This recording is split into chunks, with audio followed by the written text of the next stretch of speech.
Wat 'n voorreg om saam met jou die Here te kan grootmaak. En ek vertrou dat jy reg is om saam met ons verder te groei in die woord vanmôre, so 'n los tema en 'n skrif wat my tydjie nou al half laat sommer net weer worstel, want is een van daai skrifgedeeltes wat die Bybel sê dit, kom beleef ons dit nie altyd nie.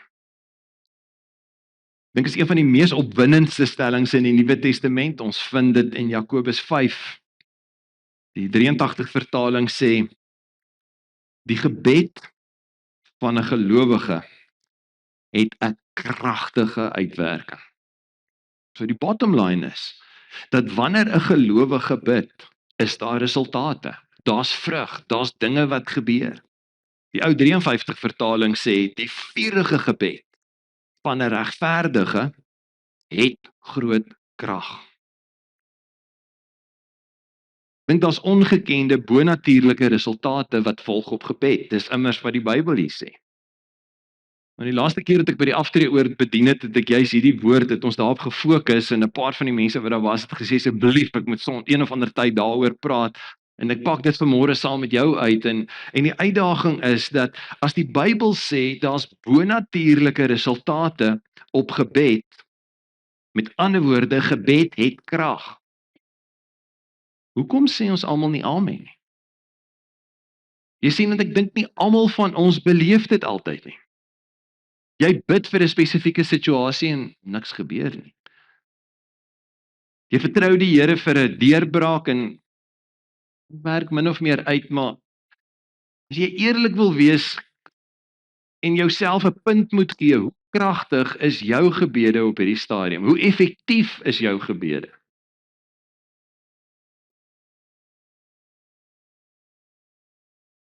Statisties sou 'n mens waarskynlik kon sê, en ek probeer hierdie prentjie in my kop kry. Ek wonder hoeveel gebede gaan op en hoeveel van daai gebede word effektief beantwoord. Logika is, of my waarneming is, dat daar's miljoene gebede wat opgaan, maar 'n fraksie daarvan wat regtig kragtig beantwoord word en deurbrake beleef. Wat is die oorsaak daarvan? Is gebed eintlik maar 'n vrugtelose praktyk en is net beskore vir 'n paar supergeestelikes, vir 'n paar uitverkorenes? Of kan ons verwag dat die Here almal se gebede beantwoord? Is dit wat die Bybel sê, dat God almal se gebede altyd beantwoord? Jakobus 5 vers 16 sê nogals nie so nie. Die 53 vertaling maak hierdie stelling, kyk net weer op die skerm, hy sê, die vurige gebed van 'n regverdige het groot krag. So die bottom line is, daar's 'n ongelooflike krag in gebed, maar dit hang af wie bid. Die term wat hier gebruik word is om te sê, die gebed van 'n regverdige. Regverdige, in die Grieks is die woordjie dikaios. En dikaios beteken letterlik iemand wat presies opgelyn is. In ons moderne term sal dit wees, iemand wat 'n goeie sein het. Iemand wat ingestem is. Daar's op hierdie oomblik is daar, ek wonder hoeveel radiofrekwensies, radiogolwe binne in hierdie fasiliteit. FM, kortgolf, daar's 'n hele magter menigte verskeidenheid van hulle. Maar dit beteken nie ons hoor dit nie, want ons is nie ingestem daarop nie. Die regverdige beteken mense wat ingestem is, wat belyn is, of wat so in 'n verhouding met God is, dat hulle is in 'n opgelynde, regte verhouding met hom. So die Bybel is ongelukkig baie duidelik daaroor, dat God sekere mense se gebede ignoreer. En die Bybel sê daar spesifieke voorwaardes alvorens gebed beantwoord word. En alvorens ons nie daaraan voldoen, amper sê, mors jy jou asem? In die strand in die Kaap waar ek groot geword het, is daar hierdie ikoniese jetty. op die skerm hierdie foto daarvan jare terug. Dis nog die ou strandpaviljoen voordat hy afgebrand het. Hy's herbou. Paar jaar later, op die oomblik is dit min of meer hoe hy lyk, is 'n groot tyddeeleenheid. En langsom is hierdie ikoniese jetty. Toe ek 'n kind was dit altyd een van die lekker plekke. Ons het altyd gestap van die jetty tot by De Beer se heining, daar teen die Lourensrivier. 'n Hele paar kilometer soontoe en terug en dan altyd die lekker om gou nog tot op die punt van oor die water uit te stap op die jetty. Vandag is hy regtig in 'n riller toestand en ek dink die volgende foto wat ek vir jou daar het is 'n idee van hoe hy uitmekaar uitval. Daar's verskeie, ek weet nie hoe in die Kaap werk alsmaar die jetty werk nie, wat nogal hartseer is. En die interessante is met die foto daar, as 'n kind onthou ek my eerste ervaring van met 'n boot uitgaan op die see was van die jetty af, uit diepsee toe amper tot in Simonstad en toe later weer terug. Maar as jy die omgewing daar ken, as dit laagwater is daar verskriklike erge rotse. Sommer aan albei kante, hier in die paviljoen se kant en aan die ander kant van die jetty ook. As dit laagwater is, die ouens stap tot diep in en staan op daai rotse en vang vis. As dit hoogwater is, sien jy nie die rotse nie. Maar hoogwater is nooit hoog genoeg dat jy met 'n boot oor daai rotse kan gaan nie. En tog was dit altyd fascinerend, die bote wat na daai jetty toe in en uit, vir al die vissersbote, en op 'n stadium was dit 'n redelike, soos hulle in Engels sê, 'n lucrative besigheid, hoe dat die bote met groot vaardigheid, presies tussen daai rotse, was daar soos 'n baan gewees. En as jy daai baan geken het, het jy presies, ongeag laag of hoogwater, tot daar langs die jetty kon intrek. Jy sien, want die geheim was, en hulle geheim was, daar was 'n klomp wat hulle noem maritieme bakens. En as jy van die see se kant af kom, en jy kry daai bakens net mooi almal in lyn.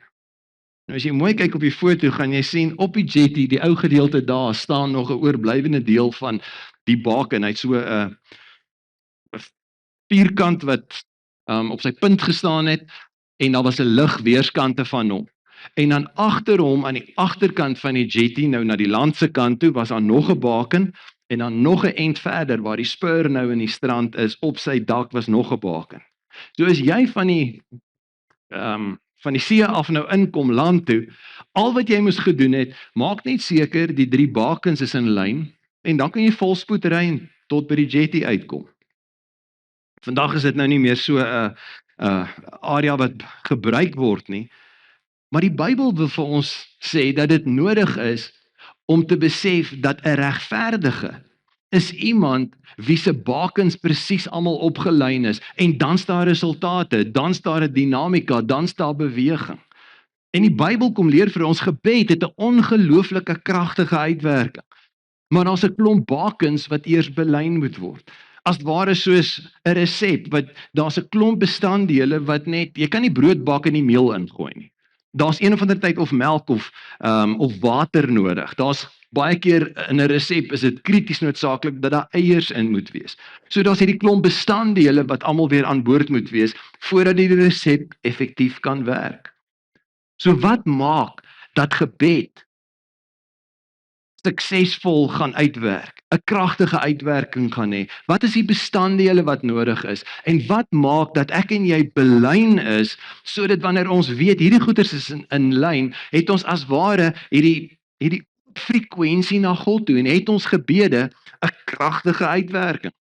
Daar's 'n hele klomp bestanddele, ek deel met jou 'n paar van hulle vanmôre. In bestanddeel nommer 1, en dis ononderhandelbaar, vir gebed om 'n kragtige impak te hê, het ons nommer 1, 'n verhouding nodig met God deur Jesus Christus. En ek wil dit eintlik noem 'n lewendige verbinding, want dis meer as godsdiens. Jy sien, as jy in godsdiens is, en genadiglik is ons God ook 'n God van genade, so jy kan bid sonder om die Here te dien, en daar's baie keer van daai gebede wat hy in groot genade gaan antwoord. Maar dit word nie die norm in jou lewe as jy nie in 'n intieme, dinamiese verbinding en 'n verhouding met die lewende God is nie. Vandag se lewe, van dit bykans in elke faset van die lewe, veral in besigheid, dit gaan nie oor wat jy weet nie. Dit gaan oor wie jy ken. En ook in die geesteswêreld. Dit gaan nie oor wat jy weet nie. Dit gaan oor wie jy ken. En as jy met hom, die koning van die konings, so in 'n intieme verhouding is, dat jy hom ken, dan is daar 'n ander dinamika wat vloei, want hy luister en hy hoor en hy reageer. Hier is Jesus se woorde. En miskien kom jy uit 'n ander amper sê ek tegnologiese invalshoek, 'n ander teologiese hoek rondom gebed, maar ek kan dit wat Jesus sê in sy woord, kan ek nie een kant toe skuif en dit onklaar maak, behalwe dat Jesus sê, maak seker, julle is bely nie mee, maak seker, hierdie bestanddele is deel van jou gebedslewe. Jesus se eie woorde, Johannes 15 vers 7. En hoor die ongelooflike belofte, en die krag en die dinamika in sy stelling, wanneer hy sê, vra dan net wat julle wil hê, en julle sal dit kry. Kan ek net daar pause vir 'n oomblik? Kan jy imagine, as dit die beskrywing is van jou verhouding met die Here? Jy vra en jy kry. Jy vra vir 'n wonderwerk en dit gebeur. Jy vra vir 'n deurbraak en dinge verander. Jy vra dat die Here ingryp op 'n spesifieke manier en dit gebeur. En hier sy woorde, hy sê, vra net wat julle wil hê en julle sal dit kry. Maar ongelukkig word dit vooraf gegaan deur 'n voorwaarde. Jy sien, om in 'n verhouding met die Here te kom, is daar geen voorwaardes nie. Om die krag van 'n verhouding met hom vorentoe te beleef, het soveel voorwaardes, dat dit eintlik van ons verwag om so gedissiplineerd te wees. Dis hoekom die Bybel ons uiteindelik disippels noem. Hoekom? Dis disippels wat die heeltyd seker maak, ek's in lyn, ek's in lyn, ek's in lyn. En ons het teologie vandag wat vir ons wil lieg en sê, maak lewe soos jy wil, God kan jou in elk geval bless. Dis nie waar nie. Want Jesus sê nie, vra en al sal vir jou gegee word nie. Wat's die voorwaarde? Dit sê, as julle in my bly en my woorde in julle. As daar 'n verbintenis is, as daar 'n verhouding is. Geef ons die volgende deel van die vers op die skerm asseblief. Daar's die gedeelte. As julle in my bly. Jy sien, jy kan vra wat jy wil, maar wat's die voorwaarde? Is daar 'n verhouding? Die voorwaarde is dat ons eers na hom luister voor hy na ons luister. Ons sit dit vir jou so op die skerm. Miskien moet ek en jy net besef, om te verwag God moet antwoord wanneer ek vra, is die toets, is daar 'n verhouding? Is ek ingestel op hom? En as ons nie aandag gee aan wat hy sê nie, veral nie sy woord nie, want hy gee vir ons, hy sê, ouens, hier is die resep, dis wat ek wil hê julle moet doen, nou doen ons dit nie, hoe moet hy vir ons gee wat ons vra, as ons nie hou by sy spelreëls nie?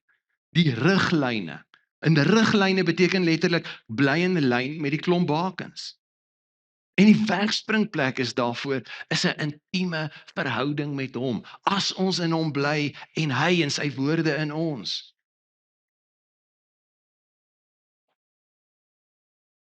So hoe lyk 'n gesonde verhouding? Die resepteboek is duidelik. En veral as jy iets ken van twee-rigting radio's of burgerband radio's. Baie keer dan kyk jy op van hierdie radiootjies en sê hulle hy het 'n kilometer range of hy het 'n 5 kilometer of 'n 10 kilometer range. Hoekom? Daar moenie te veel obstruksies tussenin wees nie. Jesus kom en hy sê, ouens, in ons verhouding is dit nodig dat daar nie obstruksies is nie. Ons verhouding met hom, met ander woorde, moet gekenmerk word deur 'n paar goeters. En 3 wat ek net vinnig vir jou wil benadruk, want dis wat die Bybel sê, veral in die konteks van kragtige gebed. Nommer 1 is hierdie verhouding skoon? Of is daar 'n klomp goed tussen my en hom, wat maak dat die sein nie kan deurgaan nie? Hoor wat sê Jesaja. Jesaja sê vir ons uit die Ou Testament in Jesaja 59 vers 2. Hy sê dis julle oortredinge wat skeiding gebring het tussen julle en julle God. Dis julle sondes wat maak dat hy hom nie aan julle steur nie en nie na julle wil luister nie. God luister nie na alle gebede nie. God beantwoord nie alle gebede nie. Kan dit wees dat wanneer God my gebede nie beantwoord nie, daar 'n blokkasie is? Hy sê dis julle oortredinge wat skeiding bring. Die woordjie oortree beteken letterlik in die Hebreëus, hier's die bane waarbinne ek moet hou, dis die wenresep, dis waar God se salwing en seën is. Weet jy wat doen ek? Ek oortree. Ek besluit, ek hou nie van daai baan nie, hier is my lekkerder. Ek wil eerder hier beweeg. En die oomblik as ek oortree en ek is buite die kragveld van God se salwing en seën, dan verloor ek verbinding. Psalm 66 vers 18. As ek ongeregtigheid in my hart ag, sal die Here my nie verhoor nie. Ongeregtigheid beteken soos 'n geregtigheid beteken ek's opgelyn met hom. Ongeregtigheid beteken daar's 'n breuk in die frekwensie, in die verbinding, in die verhouding. Spreuke 28 kom en hy sê, wie sy sonde, en die interessante woordjie, die woordjie daar vir sonde is die Hebreëse woordjie pasha. Pasha beteken, jy het buite die lyn beweeg. Waar jy buite die lyn beweeg, wie sy sonde wegsteek. Ag, ek's nou buite die lyn, ek weet dis wat God van my verwag, maar ek oortree, ek doen my eie ding. Die Bybel noem dit sonde, en hy sê wie sy sonde wegsteek. Wie sy sonde relativiseer, ag, almal doen dit, ag, dis nie so erg nie, ag, dis okay. Die Bybel sê, jy moet niks goeds te wagte wees nie. Ek dink baie van ons gaan op hierdie stadium deur ongelooflike krisisse. Daar's goeters in ons lewe wat in mekaar inval en dan wonder ons in ons eie rebellie om te sê, waar is God? Hoe durf God dit oor my lewe toelaat? Die Bybel sê, as jy buite sy riglyne gaan en daar's nie 'n frekwensie nie, moet jy niks goeds te wagte wees nie. Maar wie sy sonde bely en daarvan afsien, sorry Here, ek's totaal en al uit lyn uit. Here, ek kom terug in lyn met U. Die Bybel sê jy sal genade ontvang. En genade beteken 'n totaal en al nie net 'n herstel nie, maar 'n bevordering in jou koningskapsbelewenis as ware as kind van God. Die apostel Johannes, reg hier in die uiteinde van die Nuwe Testament, en die interessante is dat dis van die oudste boeke. Johannes en Openbaring is omtrent 95 na Christus geskryf. En as jy die 3 omsendbriewe van Johannes gaan lees, dan kom jy agter hierdie intieme verhouding met Jesus is krities noodsaaklik en hy wil sy lesers aanmoedig om te sê, ouens, maak seker die verhouding is in lyn, die verbinding is skerp, want dan volg daar ongelooflike krag op jou gebed. Hy maak hierdie stelling en hy sê, as ons beweer dat ons nie sonde het nie, dan bedrieg ons onsself en is die waarheid nie in ons nie. Maar as ons erken voor die Here, skus Here, die sein gaan nie deur nie, oeps Here, dis my fout. En ek erken voor die Here, Here, ek stem saam, ergens het ek iets gemis en ek kom terug. As ons sondes bely, hy's getrou en hy's regverdig. Regverdig beteken, hy wil alles in lyn hê. En hy vergewe ons sondes en hy reinig ons van daar waar ons uit lyn uit was, waar ons ongeregtigheid beleef het. Wat beteken dit om sonde te bely? Griekse woordjie vir bely is die woordjie homo, wat beteken dieselfde, logos of lego, wat beteken sê. Ek sê dieselfde as God. Here, U het vir my gesê, dis die resep. Ek begin dieselfde sê, dis die pad wat ek moet loop, maar skus, ek loop hom nie nou nie, vergewe my daarvoor, en ek kom terug en ek bely, en ek beleef herstel, omdat hy my vergewe. En wanneer ek dit doen, dan is dit asof die magic plaasvind, want ek kom terug, die obstruksie wat daar was, word verwyder, bonatuurlik, en skielik ervaar jy net, die sein is terug, die salwing is reg. Dis asof jy voel, jy bid nie meer teen 'n plafon vas nie, die krag is daar, die dinamika is daar, en bovenal die finale toets is, die resultate is daar. Apostel Johannes verduidelik verder ook, dat daai intieme verhouding, verbintenis met die troonkamer, word gekenmerk deur, tweedens, gehoorsaam. As ons regtig ernstig is oor ons verhouding met hom, 1, dan maak ons seker dis rein en skoon. Nommer 2, ons maak seker ons volg die instruksies. As hy vir ons 'n opdrag gee, dan doen ons dit. Ons is gehoorsaam. En weer eens, dis nie my raad wat ek vanmôre hier vir jou probeer verkoop nie. Hoor wat sê Johannes. Hy sê in 1 Johannes 3 vers 22. En wat ons vra, kry ons van hom. Hoekom? Omdat ons sy instruksies, sy riglyne, sy gebooie gehoorsaam en doen. Doen wat hy goed vind. Oppas dat daar in jou 'n rebellie vandag is, as 'n volgeling van Jesus om te dink, ek kan my eie ding doen en God se seën verwag. Hy sê nie ons kan vra, ons kan ongelooflike krag in ons gebedslewe ervaar, mits ons gehoorsaam en doen.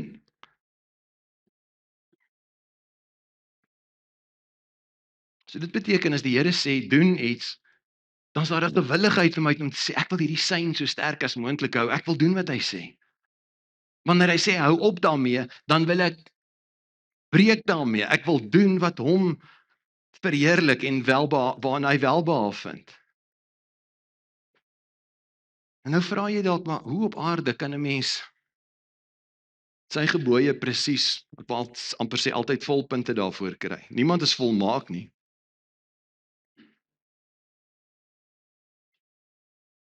Dan gaan ek mos nooit antwoorde op my gebede kry nie, want hoe kan ek altyd presies in alles gehoorsaam wees? Hier's wat ek wil hê jy moet hoor. Ons sit dit vir jou so op die skerm. God vra nie foutloosheid nie. Hy vra gehoorsaamheid. Imagine vir 'n oomblik 'n kleutertjie. 'n Kleuter besig in sy kamer, 4, 5 jaar oud. En jy gee vir hom die eenvoudige opdrag om te sê, maak bietjie, tel op jou speelgoed, trek reg jou bed. Halfuur later kom jy daar, en die plek is min of meer opgeruim. Kleuterstandaard, maar die meeste van die goeders is onder die bed ingedruk en in die speelgoedkas en die bed is reg getrek. 'n Ouer se reaksie gaan wees, "Hey, ek is so dankbaar. Ek het nie volmaaktheid verwag nie, ek het gehoorsaamheid verwag." En dit maak seën en dit maak dat die verbinding tussen ouer en kind net meer spesiaal word. Maar as jy 'n uur later by hom kom en hy's nog steeds op sy foon of op sy tablet of lê en gewoonlik mos bene in die lug 'n game en speel en nog niks gedoen nie, wat doen dit aan die verhouding? Jy sien, jy het nie verwag dat jou kleuter 'n volmaakte persoon moet wees nie. Jy het nie verwag dat hulle gehoorsaam moet wees. En dieselfde geld in ons kindskapverhouding met die koning van die konings. So, hoe lyk jou verbinding vanoggend? Is dit skoon? Is jy gehoorsaam? Of is daar sekere areas waar jy blaatant ongehoorsaam is en die, wil amper sê, die audacity het om te verwag God met jou seën? Come on ouens. Ergens het die kerk van Jesus nodig om te besef, ons skiet onsself in die voet. Ons het nie kragtige gebede nie en die rede daarvoor is want ons voete rond met allerlei obstruksies tussen ons en 'n heilige God en ons is blaatant ongehoorsaam. Die apostel Johannes verduidelik verder. Hy sê 'n intieme verbinding en 'n intieme verhouding met Jesus word gekenmerk deur 'n ongelooflike erkenklikheid van hy's die koning, ek's die diensknegt. Daar's 'n onderdanigheid. Daar's 'n heilige respek en 'n ontzag vir hom. Jy sien 'n intieme verhouding met die koning van die konings deur ons middelaar Jesus Christus, bekragtig deur die Heilige Gees, word gekenmerk deur 'n opgewonde onderdanigheid. Ek wil hom so graag please. Hy het sy lewe vir my gegee, hy het met sy seun betaal vir my. Ek wil alles in my vermoë doen om hom te please en ek wil die heeltyd net seker maak ek's onderdanig aan hom. Jy sien, die hartseer is ons vlees wil opstaan. En ons soek 'n teologie wat dit kan half borg, dat dit gaan oor my lewe, my regte, my begeertes, my gebede, my agenda, my planne, my dinge. Hoor wat gebeur wanneer ons onvoorwaardelik sy wil eerste stel. Johannes skryf in Johannes 5, in vers 14 en 15, hy sê, wanneer ons hom onvoorwaardelik eerste stel, hy sê, nou kan ons met vrymoedigheid na God gaan, omdat hy ons gebede verhoor, as ons enige iets volgens sy wil vra. Daar's 'n onderdanigheid om te sê, dis nie my wil nie, dis nie my planne nie, dis nie ek wat kom en vir u voorskryf nie. Daar's so 'n verhouding dat ek onderdanig belyn is met u wil. Vers 15. En aangesien ons weet dat hy ons gebede verhoor as ons so iets vra, weet ons dat ons ook kry wat ons van hom vra. Wat 'n ongelooflike belofte. Wat 'n dinamika wat daarin lê dat daar resultate gaan wees, maar waar kom dit vandaan? As ons vra volgens sy wil. As ons onderdanig is aan die feit om te sê, Here, ons staan op die feit, ons is so in kontak met U, dat ons as ware U hartklop deel en onderdanig wil wees daaraan. Want as ek onderdanig en afhanklik vra, nie my wil nie my planne nie. En inteendeel, klink dit vir jou bekend? Dit was Jesus se gesindheid gewees in een van die donkerste tye van sy aardse bediening. Oorgegee. Vader, U wil. En die interessante is dat veral 'n geestelike reus soos Paulus wat 'n hele stel geweldige groot insig gehad het nooit gekom by die plek wat hy God gehiet en gebied het deur sy geloof en sy gebede nie. Hy was die heeltyd hierdie ongelooflike, is daar 'n skoon verhouding tussen my en hom? Is ek gehoorsaam? Is ek onderdanig? Hoe weet ek en jy wanneer ons regtig belangstel in sy agenda? Ons wil ons belyn met sy woord. Here, wat sê U vir my? Here, kan U my ore grawe, kan ek hoor wat U Gees aan my openbaar? Mag ek sensitief wees daarvoor en nie 'n gees nie, U Gees wat bevestig word deur die woord. En die Bybel is baie duidelik daaroor. Reinheid, gehoorsaamheid, onderdanigheid. Dis noodsaaklik vir hierdie geseënde verhouding met die koning van die konings. Want alhoewel ek die gesindheid openbaar van 'n dienskneg om, Here, ek wil U please, ek wil my alles vir U doen, is hy op die punt om te sê, en ek wil jou ophef om saam met my te regeer uiteindelik. Maar die toets in die begin van ons disippelskap, dissipline, is ek rein, is ek gehoorsaam, is ek onderdanig. 'n Tweede bestanddeel om seker te maak, ons kom by kragtige gebede uit. Dit is nie net my verhouding met die Here wat gekenmerk word deur daai 3 goed nie. Maar tweedens, hoor wat sê Markus 11 vers 25. Hy sê, wanneer julle bid, wanneer julle staan om te bid of kniel, en julle het iets teen iemand, vergewe hom. Dan sal julle Vader wat in die hemel is, ook julle oortredinge vergewe. Jy sien 'n tweede V vir kragtige gebede is nie net 'n verhouding met hom nie, maar hoe vergewend is ek? Want is een ding om seker te maak, hy het my vergewe, maar hy kan my ook net vergewe soos ek ander vergewe. Dis hoe Jesus ons leer bid het. En dikwels, interessant genoeg, wanneer Jesus praat oor gebed, dan praat hy oor vergifnis. Daar's dikwels hierdie verband. Want niks smoor ons gebede, niks maak hierdie sein so toe, soos 'n haatdraande, onvergewensgesinde wrokke en bitterheid teenoor mense nie. Is dit dalk 'n rede hoekom jou gebede nie vrug en krag het nie? Een van die grootste redes waarom gebede onbeantwoord bly is bitterheid. Hebreërs 12 vers 15. Pas op dat daar nie bitterheid tussen julle groei nie, want dis soos 'n giftige plant wat baie mense skade aandoen. Vernietig jou van binne, dit verhoed gebede. Dit maak dat ons gebede kragteloos word. Wanneer Jesus ons leer om te bid, onthou jy Matteus 6 vers 12? Hy sê ons gebed moet wees om krag te beleef is, Here, vergeef ons soos ons vergewe. En wanneer ek nie vergewe nie en ek maak 'n brok, dan blok ek hierdie sein. En ons gebede word kragteloos. Mense wat wrokke koester en God beantwoord hulle gebede en hulle het hierdie houding van ja nee, wat sien God is okay met my. Nee, al wat ek vir jou wil sê is lucky you. Dat die Here tog in sy genade nou en dan 'n gebed beantwoord, but there's so much more. As ek en jy kan kom by die plek om te sê, Here, dankie dat my verhouding met U oop en rein kan wees. Dan dankie dat U my vergewe het en soos wat U my vergewe, wil ek ander vergewe. Een van die maklikste plekke om bitterheid op te bou is in 'n huwelik. Hoekom? Sien mense wat die naaste is aan jou. En baie keer in 'n huweliksverhouding wil mense half mekaar terugkry. Ek sal nie doen wat jy sê nie, ek gaan nie vir jou toenadering gee nie, ek gaan nie, want ek is kwaad vir jou, ek is vies vir jou.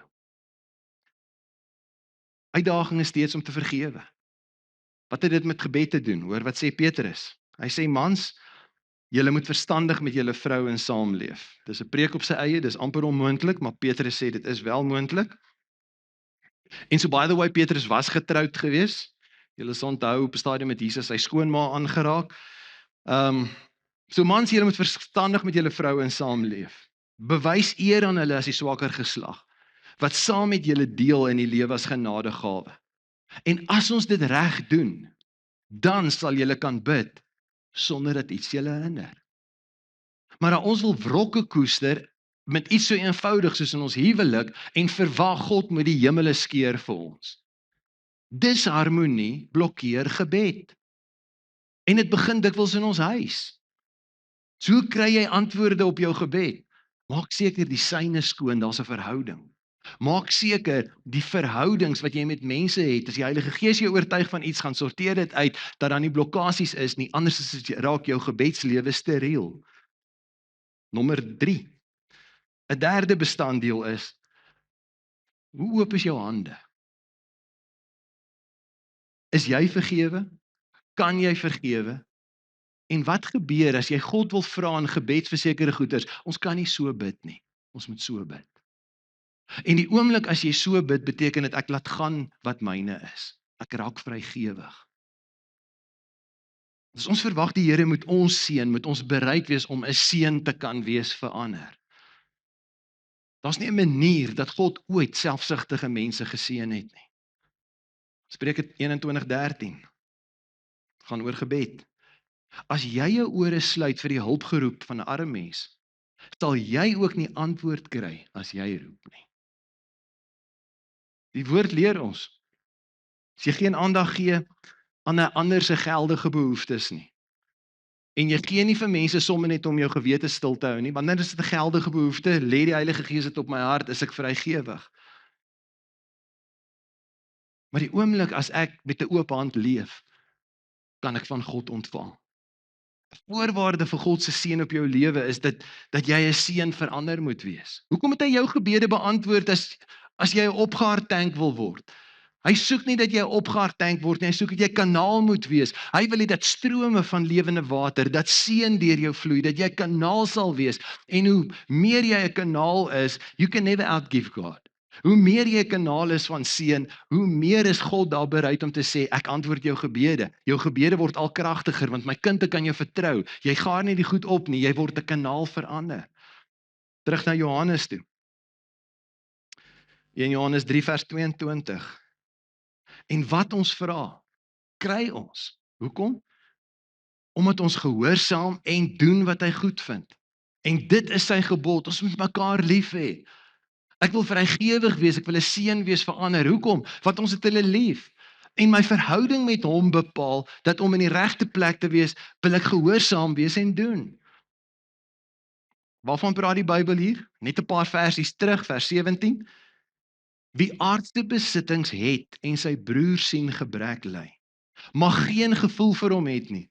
Hoe kan die liefde van God in hom wees? Een van die beste maniere om te bewys dat God se liefde in ons is 'n gewilligheid om vrygewig en openhartig teenoor ander te wees. So kan dit wees dat God dalk op hierdie stadium van jou dringende gebede nie beantwoord nie, want jy is synig en selfsugtig. Wat doen jy met dit wat die Here aan jou toevertrou? Gebruik jy dit vir jouself?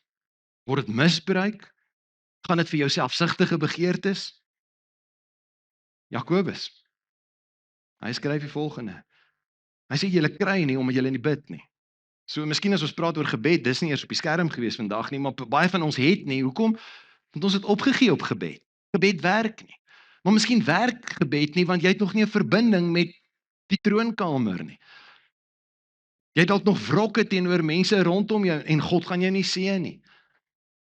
Kan wees dat jy vanmôre in 'n situasie is dat jy so selfsugtig vasklou aan goed en God sê, as julle bid, vers 3, ontvang julle nie, omdat julle verkeerd bid. Julle wil net julle selfsugtige begeertes bevredig. Ek sit dit vir jou so op die skerm, hierdie aanhaling wat sê, hoekom ons bid, is selfs belangriker as waarvoor ons bid. Wat is die agenda? Here seën my, want dit is moontlik om vir die regte dinge te bid, maar met die verkeerde motiewe.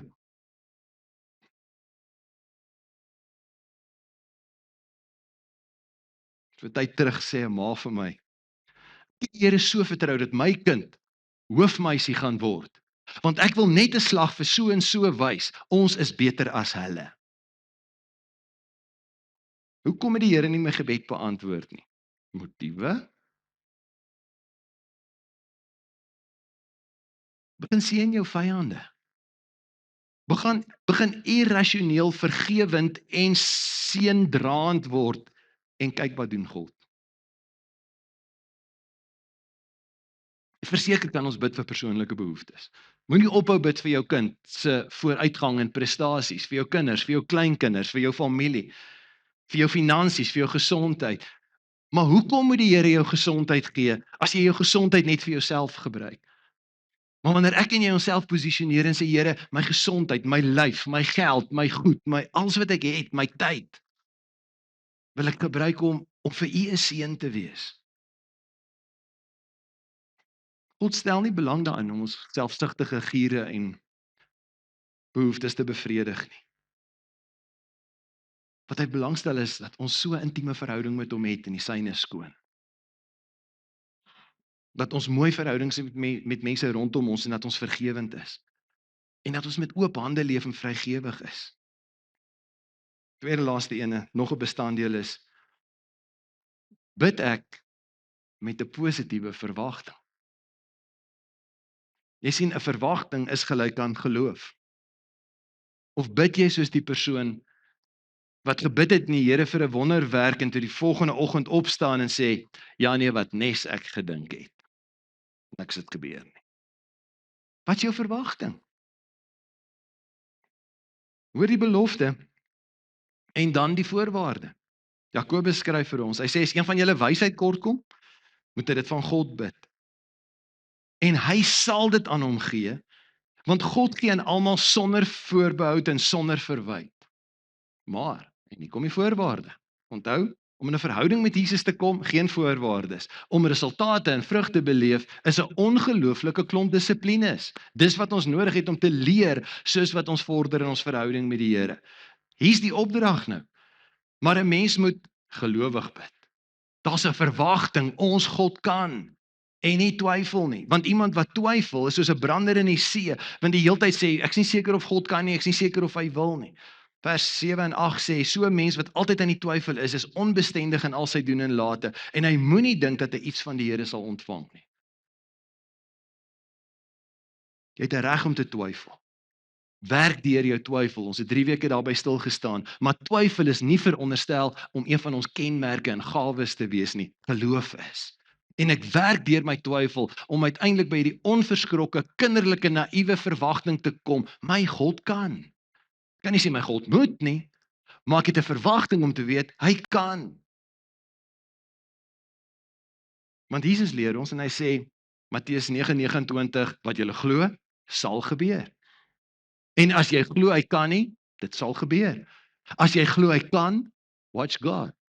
Maar dis nie die enigste vereistes nie, want is jou verhouding met hom skoon? Is jou verhouding met ander mense in die rein? Is jy vrygewig met wat God aan jou toevertrou? En dan kom jy by die plek waar jy agterkom, Here, ek kan U nou kinderlik vertrou om ver meer te doen as wat ek bid of dink. Dis 'n vereiste om God te please. Hoor wat sê Hebreërs 11. Hy sê as 'n mens nie glo nie, is dit onmoontlik om te doen wat God wil. Engelse Bybel sê, without faith, it's impossible to please God. So om te bid, sonder daai kinderlike opgewonde verwagting, my God kan. My God kan ingryp in die huidige graanpryse. My God kan ingryp in die dieselpryse. My God kan my seën op 'n ander manier. Die pryse kan verdubbel, maar hy kom seën vir my op 'n ander manier, want ek glo steeds hy's die God wat Jehovah Jireh is, wat ver meer doen as wat ek bid of dink, en hy voorsien selfs uit die onmoontlike uit. Maar as jy dit nie glo nie, dan is jy ook reg. En nou moet jy niks groots van die Here verwag nie. Maar as ons die resep volg, gaan die resultate waarskynlik ook volg. Laaste een.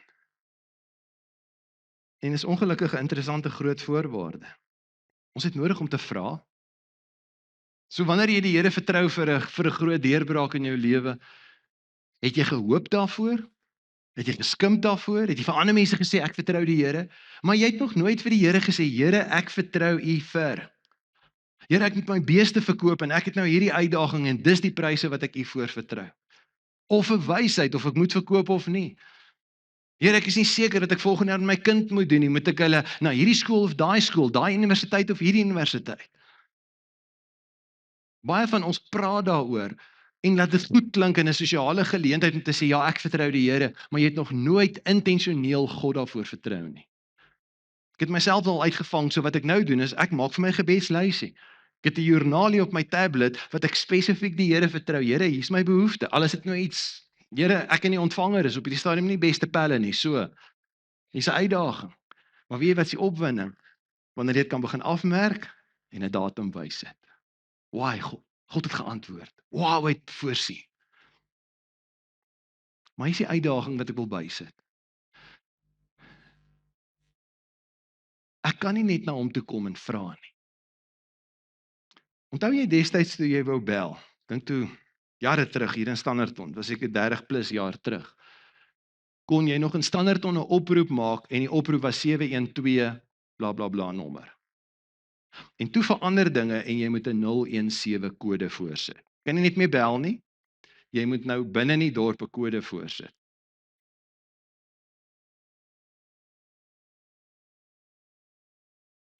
As jy nie die kode voorsit nie. As jy nie die regte nommer bel met die regte kode nie, dan kry jy daai boodskapie wat sê the number you've dialed is not available. Please redial carefully. Jy ken hom, né? Wat daarvan? Dat jou gebede nie 'n kragtige uitwerking het nie. Want jy gebruik die verkeerde kode. Inteendeel, ons het vandag tegnologies al so geword, meeste van ons ken nie eens ons eie nommers nie. Hoekom? Ek druk op 'n naam. En interessant genoeg, Jesus kom en hy's puntenerig daaroor. Johannes, destyds toe hy nog saam met Jesus geleef het en hy het die evangelie van Johannes geskryf, Johannes 14 vers 13, hy sê, nie net wat julle vra nie, hy sê, wat julle ook al in my naam vra, sal ek doen. Sodat die Vader deur die Seun verheerlik kan word. En dan sê dit weer, as julle iets in my naam vra, sal ek dit doen. So die 5de voorwaarde is om te vra, maar neem kennis dat ek vra in die naam van Jesus. Ek gebruik die regte kode. Die enigste toegang is in die naam van Jesus. En as jy dink aan pushing it, Johannes 16, 2 hoofstukke verder. Jesus sê, tot nou toe het julle nog nie in my naam gebid nie. Maar bid. En sy punt nou hier is, bid in my naam. Want jy sê, niemand van ons het direkte toegang tot die troonkamer van God nie. Maar hy sê, bid, en as jy in my naam bid, sal julle ontvang. Sodat julle blydskap volkome kan wees. Daai blydskap wat sê, jy sal nie glo wat dit nou gebeur nie. Maar hoekom? Dit was nie 'n godsdienstige ritueel wat ek gevolg het nie. Ek verstaan net iets van, daar's iets ongelooflik spesiaal in die naam bo alle name. So wanneer ons 'n gebed begin of afsluit in die naam van Jesus, is dit nie maar net 'n teken dat ons nou amptelike gebed begin of afsluit nie. Wat beteken dit om in die naam van Jesus te bid? Die harde feite is, ons het geen reg om aanspraak daarop te maak dat die God, skepper van hemel en aarde, die almagtige, die allerheiligste, die allerhoogste, dat hy moeite moet doen om nou jou en my te luister nie. Om nie eens te praat van om ons gebede te beantwoord nie. Hy skuld ons niks. Ons skuld hom baie. En wanneer ek na Vader toe kom met my versoeke en my versigtinge, het ek dit my eie uit geen reg. Ek bedoel, wie's Etienne? Wie's jy? Ons het geen meriete nie. Maar daar's 'n naam bo alle name wat ons cover. En jy sien, ek kan nie in sy teenwoordigheid kom in my eie nie, maar as ek gecover word deur Christus, my middelaar, my advokaat, my spokesperson, dan het ek die volste reg om met vrymoedigheid in sy troonkamer in te kom, want dan sien God nie vir my nie, hy sien my bedek deur Christus, inteendeel, hy sien nou hierdie persoon in verhouding met Jesus, en hy sien, welkom my kind. Maar my kunskap hang nie af van my dade nie. My kunskap hang af van wie Jesus is. Iemand het die reg verdien, want ek het nie 'n reg gehad om by God uit te kom nie. Jesus het die reg verdien. Ek klou aan hom en skielik gee hy vir my die reg na die troonkamer toe. En dan kan ons met vrymoedigheid na hom toe gaan en enige iets vra. Hoekom? Want Jesus sê Vader, ek het betaal. Eintlik wil Jesus sê, gebruik my naam en bel op my rekening. Want hy's die middelaar, hy's die koppeling. En dis waarom Jesus ons herinner in Johannes 14 vers 6. Hy sê ek is die weg, die waarheid, die lewe. Niemand kom na die Vader behalwe deur my nie. Jy sien Jesus het die uitmuntende kredietrekord. Ek en jy is eintlik geestelik bankrot as dit nie vir Jesus was nie. Maar deur die kruis het hy vir ons tekenregte gegee. As jy gebruik my naam. Jy kan 'n transaksie doen, hier's my PIN. Ek gee dit vir jou. Gebruik my rekening. Want in ons eie naam kan ons niks verwag nie. Dis hoekom ons sonder om dit 'n rympie te maak, met soveel respek en ontzag kan sê dankie Vader dat ek in die naam van Jesus na U toe kan kom. Dankie vir die naam van Jesus wat my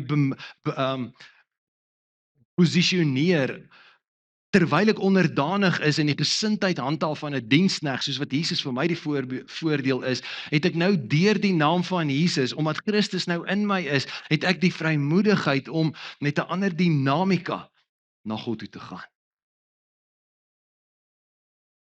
En skielik het ek 'n reg om met God te praat. Daar's 'n paar interessante 5 punte op die skerm. Watter een van hulle het jy tot op hierdie stadium dink jy nogal goed gedoen mee? Jy kan hom afmerk en sê ja, hy is reg. Watter van hulle is jy dalk op hierdie stadium besef jy, die Heilige Gees praat met my hieroor. Moontlik is daar wrokke en 'n onvergewensgesindheid en 'n bitterheid. Want as jy weet wat my ouers, as jy weet wat my broer, as jy weet wat my baas, is eintlik besig om jou van binne af te verteer. Moontlik is daar 'n paar goed in jou lewe wat die sein op hierdie stadium so blokkeer. En jy weet daar's daai nudge van die Heilige Gees wat sê, maak maar eers dit reg, dan kom jy terug. Jy weet daar's dinge wat uit lyn uit is. Dis nie gedrag, dis nie reaksies, dis nie 'n gewoonte wat pas by 'n voluit volgeling van Jesus nie. En ons praat nie vanoggend oor godsdiens nie, ons praat net oor dit wat Jesus vir ons sê, maak seker as jy hulle bid, hierdie goeders is in lyn. En die uitnodiging is, as ons sonde bedek, bedrieg ons onsself. As ons dit bely, wow, genade. Ouens, dis soos 'n damwal wat oopgaan as jy net uiteindelik 'n deurbraak beleef en skielik besef, nou val dit in plek. Daarvoor sien die Here hier, daar doen hy 'n wonderwerk, daar doen hy die onmoontlike. Moontlik bid jy, maar jy verwag nie, want jy het soveel teleurstellings al in die verlede gehad dat ek is nie seker of die Here gaan hoor nie. Ons het al te veel probeer. En jy is te skepties en te rasioneel. Ons God funksioneer nie op die vlak van die rasionele en die natuurlike nie. Hy doen ver meer as wat ons bid of dink. En hy nooi ons uit om te sê, kom beproef my hierin, maak seker die syne skoon, maak seker die verhoudings is skoon, maak seker jou hande is oop. Maak seker, dan's hierdie honger en naïewe verwagting, my God kan. En maak seker, jy kom nie met 'n arrogante houding van, hey Here, ek verwag. Nee. Ek kom na U toe met 'n diep verwagting en naïewe kinderlike geloof met die groot vrymoedigheid in die naam van Jesus. Moontlik het jy nog nooit met hom 'n verhouding aangeknoop nie. Miskien het jy tot nou toe nog net al die godsdienstige goed belewe, maar die toets is, die gebed van iemand wat met hom belyn is, het kragtige resultate. En dis wat my begeerte is vir elkeen van ons, dat ons mekaar gaan besig hou met, jy kan nie glo wat God vir my gedoen het nie. Jy kan nie glo hy vir my voorsien het nie. Hoekom? Ek het my kant gebring. En nie dat ons van gebed 'n prestasie lysie wil maak nie. Maar die belangrikste vraag is miskien, as daar daai verhouding is, en ek net skielik beleef, ek het vrye toegang tot hom, hoekom? Want ek het myself belyn, dan volg die resultate. So hoe lyk jou verhouding met hom volgens? En ek praat nie van godsdienst en kerklidmaatskap en hoe lank jy in die Christelike kultuur is nie. Die vraag is, het hy al besit geneem van jou lewe en is jy vanmôre die sekerheid, hy is jou pa en jy sy kind? En as daar vanmôre is, wat iets tussen is, wat tussen jou en hom staan, weet nie volgens dit vir hom sê, skus Here, ek erken, ek hou vas aan hierdie ding. Ek hou hierdie afgod in my lewe, maar ek's bereid om al meer te breek, want my verhouding met U is belangriker. Inteendeel, my hartskreet van vroegoggend af is, Here, wil U nie iets in ons midde kom doen? Dat elke individu wat vanoggend hierdie woord hoor, uiteindelik by die plek kan kom om die thrill te beleef. Ek het nie ander woorde daarvoor nie. Die opwinding te beleef. Van gebed, werk, God hoor. Want hy wil. Kom ek bid vir jou. Here, ek besef dis dalk nie so 'n maklike preek nie. Maar sjoe, die resultate hiervan kan sulke verrykende gevolge hê. En ons besef ongelukkig of ons dit wil aanvaar of nie, U woord is baie duidelik, daar sekere goed wat in plek moet wees. Dankie dat U die oortuigingswerk kan doen vanmôre, sonder om ons skuldig en afbreekend te laat voel. Maar as daar gemors is wat uitgesorteer moet word, wat tussen ons en U opgebou het,